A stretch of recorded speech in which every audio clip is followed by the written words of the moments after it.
So, my dear students, we are going to begin with the 10th chapter, Public Enterprises, Public Utilities and Public-Private Partnerships. Now, as the name of the chapter itself has got three different entities separately mentioned, so we are going to take up the entire chapter in these three segments. So, the first segment will deal with public enterprises, then we'll have such organizations which serve public utilities, and finally, we'll have public-private partnerships, popularly called as PPPs, right?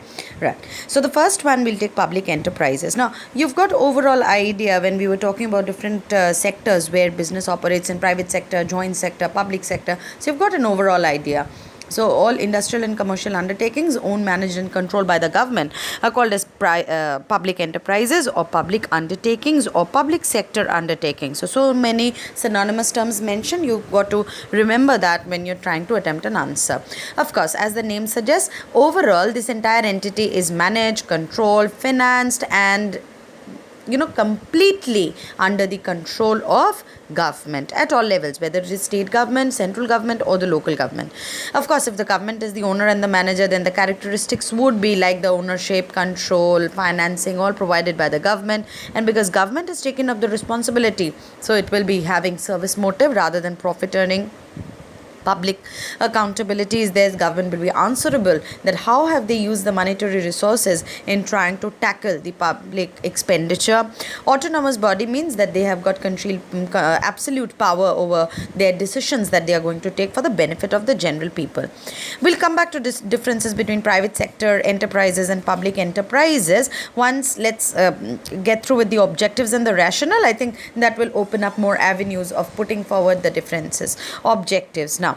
To develop the entire economy of the country, making the country to be self-reliable so that we are not dependent on foreign currencies and foreign investments and foreign capital resources, improving the backward areas, giving more employment opportunities to the population of the country, economically creating surplus so that our economy can be on a favorable side monetarily.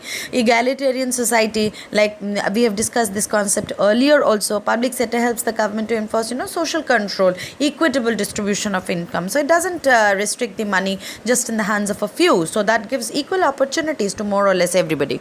So that takes care of consumer welfare. Public utilities, so services like electricity, public transport, LPG, all these are provided. Defense, very very important organ of public enterprises. Labor welfare, that they take care of the labor who are working in the industry. So of course it plays a very very significant role in contributing the economy of the country.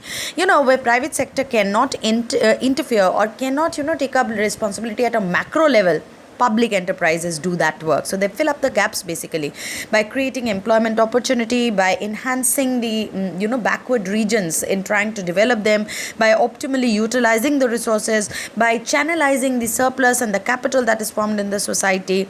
They make the country more self-independent economically, right? They change the societal structure, because of course if the income is improving, then the standard of living will also improve, isn't it?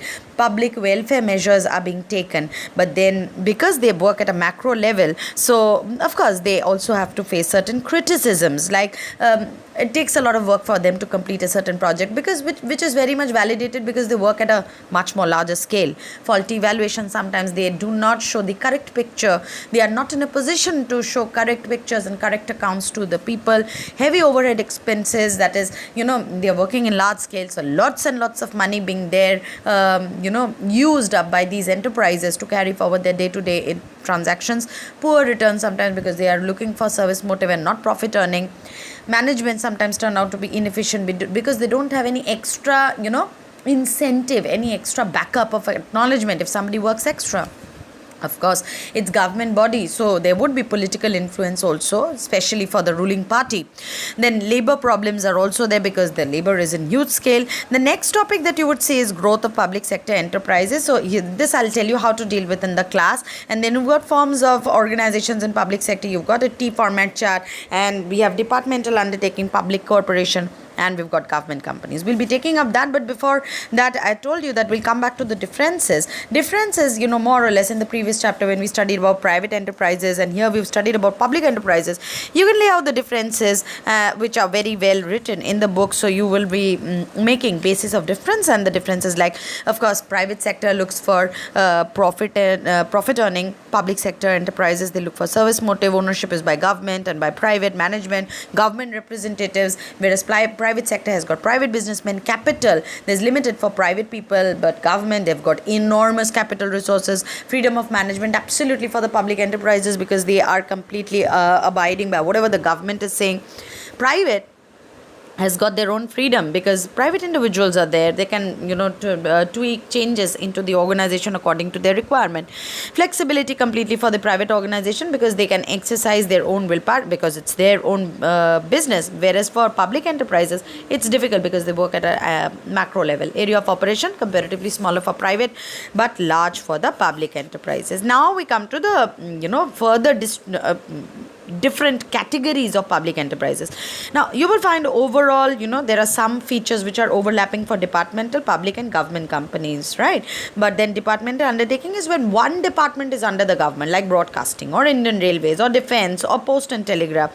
So obviously government will be taking part in decision making, financing, audit, then complete immunity. I mean, anybody can be a part of this undertaking. Then government will be under the control. They will have public accountability. They will use the money for people's welfare. They will use public revenue for public expenditure. They will bring about changes. They will be working for a larger sector of interest. So of course they can exercise, their flexibility and carry out decisions. But then there's lack of motivation also. They can't work like private individuals, isn't it? So there's red tapeism also. I'll explain you what is red tapeism in the class in detail. And though I've already explained it earlier in one of the other chapters, but then I'll repeat the explanation once more. Financial dependence also is there a lot on the government because, if the government doesn't sanction a budget, they can't work ahead. Sometimes the management is inefficient and they are sometimes turning insensitive to the needs. So there are certain particular areas where only that is suitable. Next we come to public corporation. Corporation, a statutory corporation also popularly called, where a particular act is sanctioned to run these organizations. Like, Life Insurance Corporation of India under the Life Insurance of Corporation India Act. RBI, Reserve Bank of India under RBI Act, Reserve Bank of India Act. So one act for one corporation, that's public corporation. Again, government is the ruler.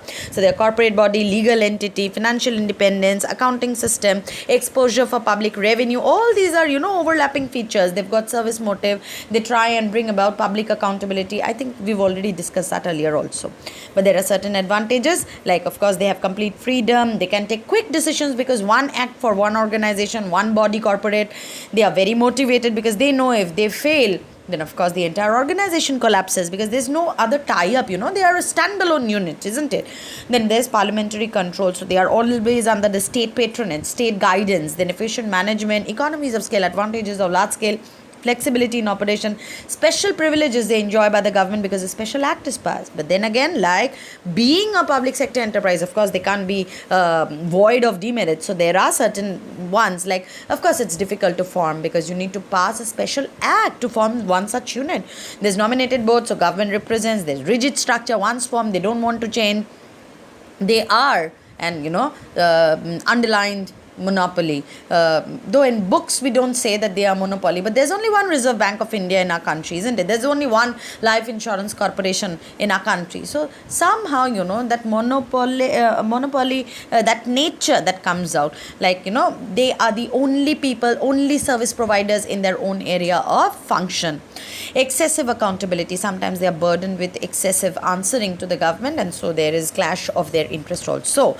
The third category is about government company, where at least 51% of the ownership is in the hands of the government. So, formation, separate legal entity, ownership, management, you will find own staff, financial autonomy, accountability. It's all the overlapping feature of whatever we studied under public sector enterprises. But so there are certain merits also. It can be easily formed, so no special act, that burden is not there.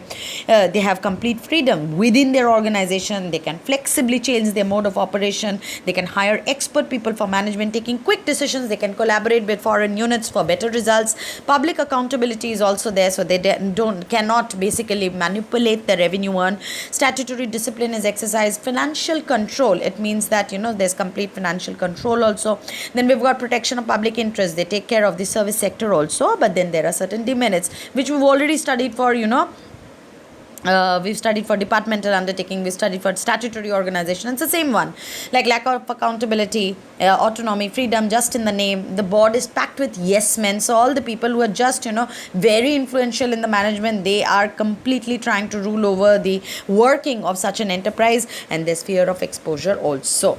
Now after that, we'll be taking up in detail in the class when we compare between departmental undertaking, public corporation and government company. There are certain problems of public corporations in India, like poor project planning, overcapitalization. It means that the project planning is not up to the mark. It is really substandard sometimes, because ours is a developing country, overpopulated country. There's sometimes overstaffing, then capacity is not fully utilized, proper pricing policy is not there, problems in industrial relation, there's labor fight, labor conflict, then coordination, motivation is not there. There's a lot of interference, but then we are trying to improve the situation by bringing in more channelized operations. More competent managers are hired who are well versed with their job and responsibility. Then rational labor policy, where labor will also get equal opportunity to put forward their requirements. Financial control, right? And the last portion of the chapter is about public utility. Like we said, that public utilities are about electricity, gas, water, communication, transport being provided by the government. So this section, though I'll be taking up details in the class, if you go through the characteristics and problems and objectives, it is more or less similar, like municipal bodies, departmental undertaking, public corporation. We've already studied that. The third format of public sector enterprises being PPPs, popularly called as PPPs, and public-private partnerships. So as the name suggests, it's a joint venture, it's a union between public representatives and private representatives. So both private individuals are there and public representatives are also there. Like I'll tell you, in West Bengal, we've got CESC working and supplying electricity to the household and every organization. You will find Sanjeev Goenka Group is also collaborating with that. So it's a PPP, public-private partnership, right? You've got a list of examples given over here, which you will be taking up from the textbook and learning it. Features like it is a partnership between both forms of sectors, so high priority project. They are very, very resourceful. They are very stringent about their meeting their target and objective. Then revenue is being shared by both the private and the public representatives. So of course, they take the advantages of both the sectors. So service motive is also there. Profit motive is also there. They implement decisions faster. They execute high quality function. They work with efficient managers. They take risks. They are not scared. Government supports the private.